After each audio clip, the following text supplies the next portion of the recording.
上新的消息，要来关心2020年总统大选明年才要上场。国民党党内即马已经有一寡牛条来搭牛母的情形，因为党内一寡人认为2020年的总统大选可能势面无讲真好，一寡大叫的头人拢准备要来参选党主席。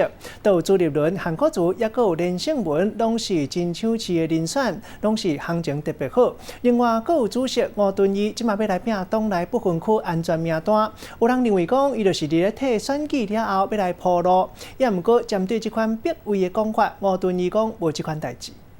主席，你会被逼宫吗？会被逼宫吗？你会觉得被逼宫吗？主席会觉得被逼宫吗？我不晓得什么叫做逼宫。主席是由全体党员选出来的主席，是有任期的。我不知道什么叫做逼宫哦。谢谢。那好像说很多人选后都打算抢主席，包括朱立伦、韩国瑜跟。我都没有意见，我也不会评论啊。反正担任主席是责任，不是权利，不是享福，是一定要为党效忠、为国效命、为人民服务、为党员服务，这是做主席的任务，没有什么享受。谁要来逼宫？我都没有意见，谢谢。担心主席位置被抢，要正面反院长的吗？